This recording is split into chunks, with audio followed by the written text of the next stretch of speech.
job real quickly. One other thing is once your job, if an employer terminates an H-1B worker, so once the employer hires an H-1B worker and then terminates that individual, the employer is responsible for return transportation to the last country of residence abroad. And what I always tell employers when they call me and they say, unfortunately, we're having a layoff, we need to terminate someone who has H-1B status, what's our obligation?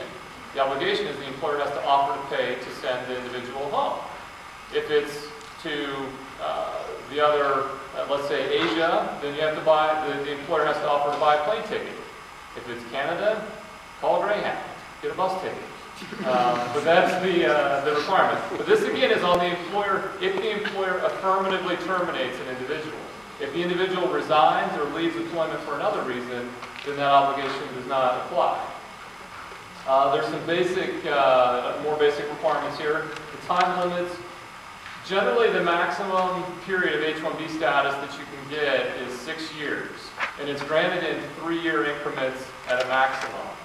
And it doesn't mean, though, that you have to get it in 3-year increments. But also, the overall 6 years is per individual. So if you are if an employer is sponsoring you, the 6 years counts for you, not for the employer. And you could work at one employer for 6 years. You could have H-1B status for 3 years and then renew it for 3 years. Or you could work for 6 different employers for 1 year at a time. You could divide it up however you want, but the six years applies to you. If you do not pursue a green card, and we'll talk about that a little bit later, after you have spent 6 years in H-1B status and then you spend a year outside the United States, then you can come back for another 6-year period. But you have to be outside the United States for 1 year, and then a new 6-year clock starts over. And as I mentioned, if, however, during that 6 years you meet certain milestones in the green card process, and the green card process can be very lengthy. If some of you have heard some of the different projections lately, sometimes it could be up to 15 years to get a green card. But if you meet certain milestones in that green card process, then you can extend your H-1B status beyond that 6-year limit. So the general rule is 6 years, but there's some exceptions if your employer helps you pursue a green card. There is a cap each year. The cap, in other words, is a quota. There are a limited number of H-1B visas available each year. And it runs on the federal fiscal year, which starts on October 1st and then runs to September 30 the following year. So that's how the federal fiscal year starts. And so this year, we're right now into the next fiscal year that started October 1st, and I'll talk about the current year cap in a minute. Each year there are 85,000 H-1B visas. If you work for a university or an affiliated nonprofit, here in Columbus, Ohio, we have a good example of Children's Hospital has an affiliation with the Ohio State University. So if you're working either at Ohio State or Children's Hospital, and that's just an example here in Columbus, then this 85,000 does not apply to you. But the employer, though, generally in the private sector, most private sector employers are going to be subject to this cap, the annual cap. So we look at how these numbers are divided. So you've got you start with 85,000. There are 58,200 as a base amount for individuals with at least a bachelor's degree. If you have a U.S. graduate degree, meaning a master's or a PhD, then there's an extra 20,000 available to you. So you have access to the 58,200 plus the 20,000. And the way that typically it works each year is if you have a graduate degree, then you first get allocated to the 20,000. And then once the 20,000 has been met, if there still are numbers left in the 58,200, then you can have access to those as well. So it doesn't mean that if you have a graduate degree, there's only 20,000 available to you. It's actually the full amount. And can anybody do some math and figure out that we're not to 85,000? So what about this other amount? Let's see here. There are 6,800 set aside for Chile and Singapore. There's a trade agreements with those two countries. They set aside those amounts. Typically, those are not used, and the way the government does it is basically at the end of the fiscal year, they take a look and see how many of that 6,800 were used, and then they kind of put those into next year's cap, so they're not lost. But that's how the numbers are divided up. If you turn the clock back to, I think, about 2007, each year let me see before I get ahead of myself, to go back to this. So each year, employers can file up to 6 months in advance seeking to employ someone in H-1B status. And the federal fiscal year, this cap runs October 1st. So employers can file April 1st seeking an effective date of October 1st. So to get to the next year's cap, an employer can file April 1st. If you go back to, I think it was 2007, on April 1st, there were something on the order of, I think there was about 160,000 petitions filed. And for those of you who are inclined to math, unlike me, you can figure out that that's a problem. You've got 85,000 and 160,000 filed. So there was a random selection that occurred, and some people got the H-1B visa, some didn't. And that was a case where, so on April 1st, even before the fiscal year started, the cap was already allocated. So then you had this period between April and October, and then for the next fiscal year, when there were no more H-1B visas available. Last year and this year, the 2 years are comparable. This year is running about, I think it's running a little slower than last year.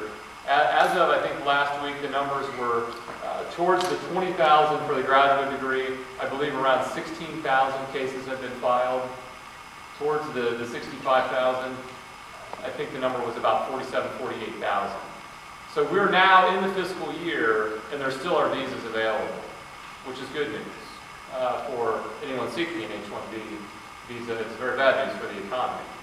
Because there have been statistical studies that, it was very interesting. I read a study that there was a direct correlation between the usage of H-1B visas and the number of patents granted each year. It's kind of the more H-1B filings, there are more patents granted. So you're very bright people, and that's great. That's a good thing. The petition, to talk about this, the employer files the petition. In only a very few limited exceptions can there be self-employment.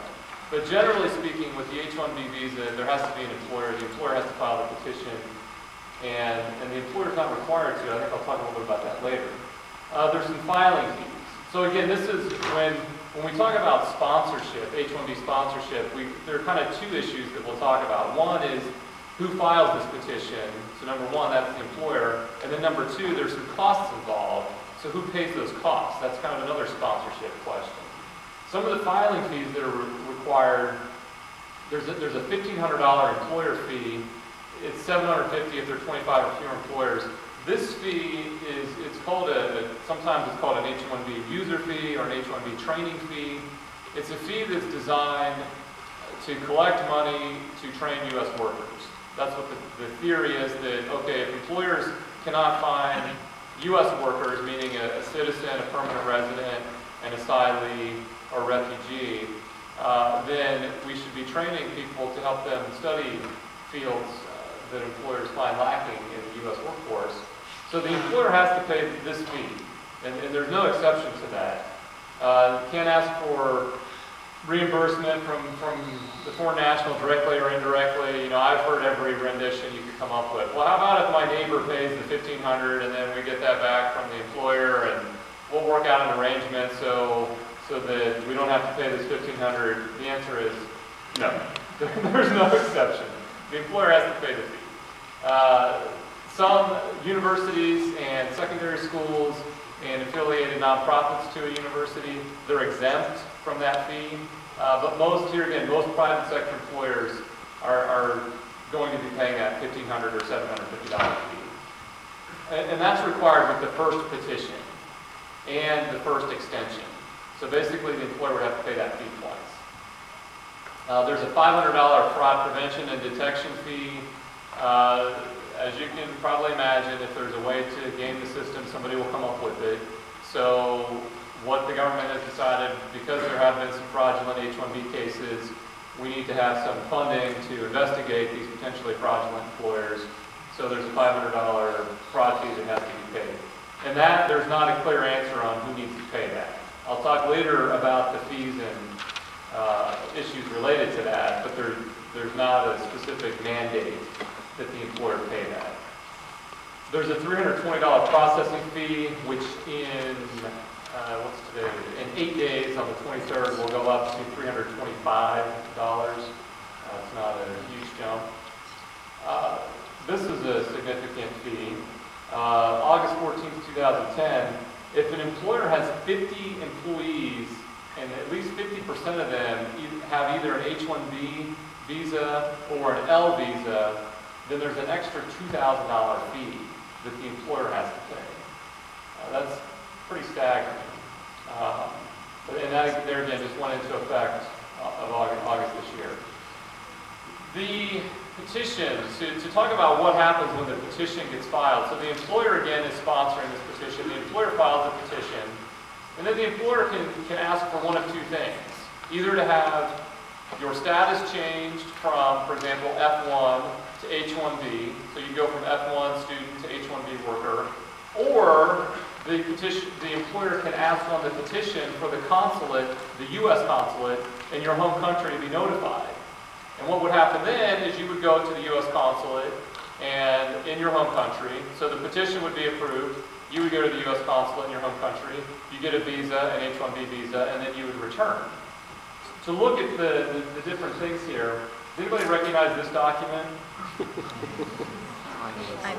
What is this document? I-94. This is an I-94 departure record. And this one is annotated for L1 as the best I could do. I couldn't find an F1. But let's say, for example, that you have F1 student status. So that would say, under the June 25th, 2006, it would say F1. The employer files the petition, and then this is one that I had to redact for confidentiality purposes because I couldn't find one on the internet. But what happens is, if you look at the, I don't have a pointer here, so my arm's not that long, I have to stay by the microphone. You're thinking, I went to Ohio State, graduated in 1994, you'd think by now we'd have a microphone that could move around. But anyhow, okay, so the employer files the H-1B petition, and then eventually an approval is issued. This is the form, it's called Form I-797, I-797. And at the bottom, what this is, I'll kind of point to this. So this is the approval notice, and then here at the bottom, this section right here would be a new I-94. And what that would do, it would change the status from F1 student status to H-1B. So you'd still be in the United States, you would just get a new I-94. And this is where the distinction between status and visa is important. So let's say you have an F1 visa. You got the F1 visa in your home country at the U.S. consulate. And then you came to the United States, you studied, you graduated, and then an employer filed an H-1B petition for you. Changed your status from F1 to H-1. So at this point, you do not have an H-1B visa. You have H-1B status. So your status has been changed. That's the one option. The other option is you get the petition approved, and then you go to the U.S. consulate, and then you get this is an example, and again, this is not an H-1B visa, but this is what a visa looks like. So a visa is a stamp in the passport. And what will happen eventually, in a lot of cases, you would change status from F1 to H-1B, and then you would want to go home for vacation or to visit family or something like that. Then you would need to go to the U.S. consulate and get an H-1B visa stamped into your passport before you come back to the United States.